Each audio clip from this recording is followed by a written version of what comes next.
Brock Purdy will not play against the Saints. It's a left shoulder injury along with some toes not feeling great. That means Mac Jones is going to get to start tomorrow and potentially beyond week 2. The Morning Buzz is brought to you by One A Day. All right, let's break it down. What does it all mean? NFL insider Jeremy Fowler joining the program. What more can you tell us about Purdy's injuries? Gee, the 49ers are looking at this as week to week. So we've got the toe issue, the shoulder issue. The toe is considered a little bit more of a problem. So It's not a slam dunk next week either, but they're just going to see how he feels. He's ruled out this week. Going to let him progress. It's going to be Mac Jones time this weekend. Now, that's interesting because the 49ers looked at him hard in the 2021 draft, third overall. They considered drafting him, didn't happen. Now Mac Jones gets his first chance to operate Kyle Shanahan's offense. So San Francisco hopes that's a short-term thing. Brock's working his way back, doing a nice job with his rehab, but out for this week. Not a slam dunk for next week either, but they're hopeful. It's the Saints, it's the Cardinals, and I believe the Jags next up for the 49ers. Obviously early in the season, maybe Mac Jones can keep them afloat. Purdy not the only injury from week 1. What's the latest on James Cook's status tomorrow? James Cook had a little bit of a hammy, but he's good to go. He was limited early in the week, but he perked up. That was really just a tightness issue, not a full-blown hamstring injury or tear. So he's going to get to tote the rock for the Bills, feeling good, no issue there. The bigger issue is Ed Oliver, defensive line. He's out. So the Jets are happy about that, but they're going to have to deal with James Cook. He's going to be in the lineup, good to go. Then you have Xavier Worthy. His chances of play are slim. He's considered doubtful for this weekend's game against the Eagles, but he's perked up a little bit. He should be back in the next few weeks. They're just trying to get all their playmakers on the field. Rashee Rice will be back eventually as well. And you got Jalen Waddle. So he was a little banged up earlier in the week, but he is good to go. Head coach Mike McDaniel confirmed that Waddle will be in the lineup. They're trying to get Tyreek Hill and Waddle going now. Ugly game against the Colts last week, but Waddle's really a guy who developed a lot of chemistry over the years of Tua Tagovailoa, but especially this camp. They were really cooking before they started to struggle in week 1, so they're hoping that Waddle gets back on it. He is healthy, good to go. A get-right game against the Patriots. The Patriots, a team that Waddle had 8 catches, 144 yards, and a touchdown against. Jeremy Fowler is back. So too is last year's Super Bowl rematch. It's the Chiefs. It's the Eagles. The Chiefs trying to avoid an 0-2 start. What are you hearing about their game plan without Xavier Worthy? Xavier Worthy made some progress this week. He almost got back in the lineup, but they're going to play it safe. He's doubtful for this game. So they're going to go with some old reliable options. Hollywood Brown, Juju Smith-Schuster, and then the newbie Tyquan Thornton that they acquired this offseason will play a role. He could be a deep threat for Patrick Mahomes. The Chiefs do feel like they can make some progress despite being depleted at receiver, because the Eagles have been sort of shuffling around that cornerback 2 spot with Adoree Jackson, the journeyman, going to get the start again. Struggled a bit last week, so the Chiefs are hoping they can take advantage. And they know in this kind of matchup they have to run the ball well. So Isaiah Pacheco is going to have to be a factor. Also from the Eagles side, watch for A.J. Brown. Only 1 target last week. 8 yards. They are hoping to get him more involved. It's got to be organic. They're not going to force feed him, but those easy slant routes that he can get 8 to 10 yards on, they're going to try to get him involved. If there was ever a time to have home field advantage on your side, it is for the Chiefs at Arrowhead because there are many men down. In the NFC, Giants still rocking with Russell Wilson at QB1. How soon could we see Jackson Dart under center? Well, the Giants are trying to stick to their plan here. They got the veteran Russell Wilson and trying not to make a rash decision here. They're hoping that Wilson and the offense plays well this preseason to the point where he's been a factor. The noise is only going to get louder. We know that, especially if they don't are packaged. The Giants have shown that even throughout camp. They'd have a drive where Russell Wilson's leading the drive and Dart will come in, maybe around the red zone or the goal line. So could be a factor where they maybe try to get him to get. Dallas is at least prepared for that, but they've mostly prepared for Russell Wilson. Yeah, it's first-round draft capital, and everybody knows that the fans and the media in New York are relaxed, they're calm, they're welcoming, they're understanding. No big deal at all. Jeremy Fowler with the latest. NFL Live on a Friday. We have RC, we have me, and Oswego will be along shortly. Super Bowl 59 rematch is the headliner this week, but we got things underway last night. The Green Bay Packers hosting the Commanders at Lambeau, and what a follow-up to week 1 they had, RC. Although the Pack lost Jaden Reed early in this game, he has a broken collarbone. That's okay, because Jordan Love found a lot of other folks, including Romeo Doubs. Romeo Doubs here. Quick inside move on Mike Sanders-Drill. It's a big start for the Green Bay Packers.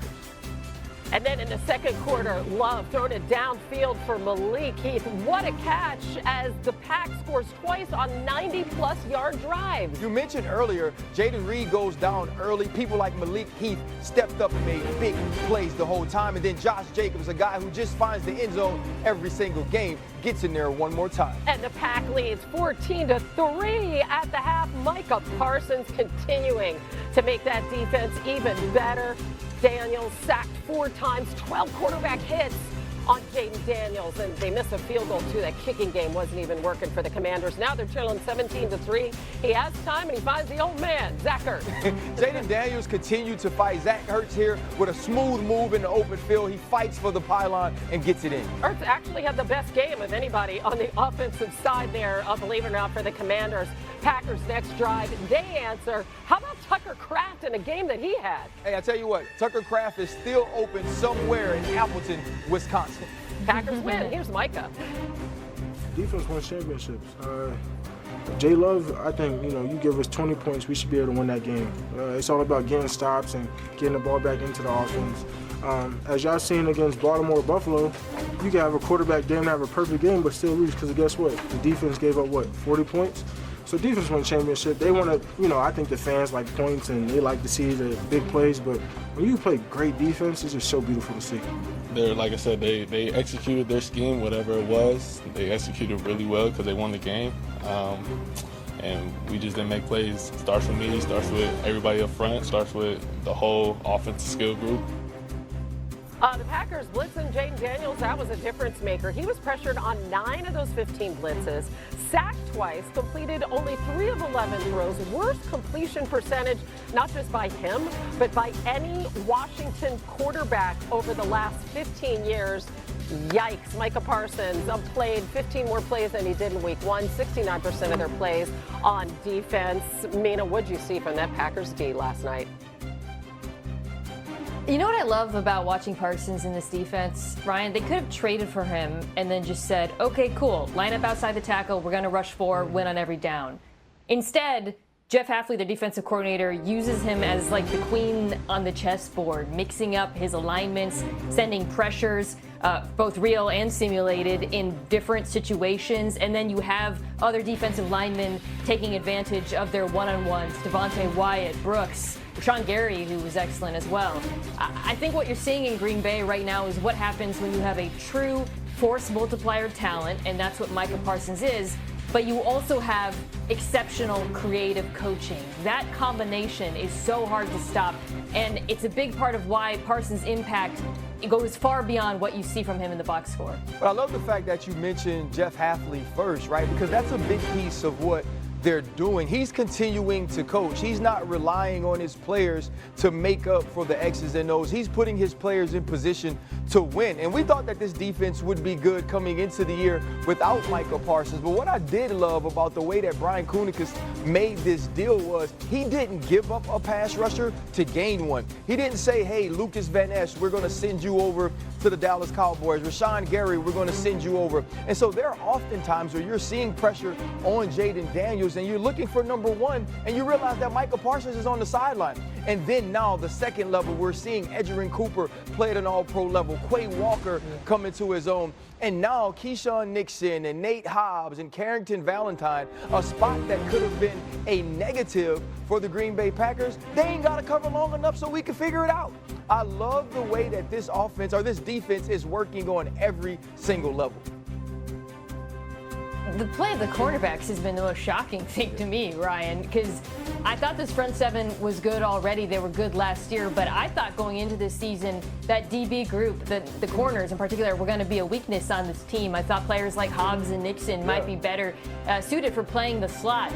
Did not look like that last night. I mean, Keyshawn Nixon was unbelievable getting hands on the football. And I think you see, and Ryan, I know you know this very well, is how much a secondary can feed off of knowing that their pass rush is going to apply pressure and get home. They're playing with a level of confidence and coverage that, frankly, I did not see last season. And again, this goes back to Parsons and that force multiplier effect.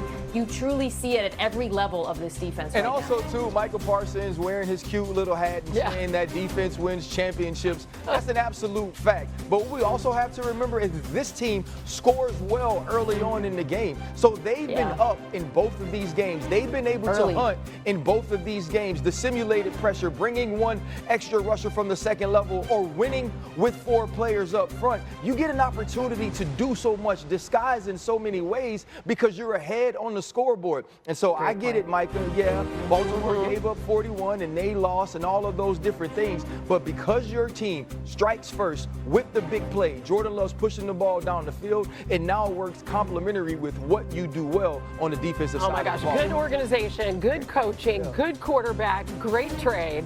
Yeah. Let's go. Yeah, Here they're we winning. go. Yeah. They are winning. All right, new on NFL Live from our Jets reporter Rich Samini. Aaron Glenn says he expects Sauce Gardner to play on Sunday when they host the Bills. Listed with an injured groin yesterday, he was limited in practice. Meanwhile, more news coming out of this matchup from our Bills reporter, Lena Getzenberg. Head coach Sean McDermott said that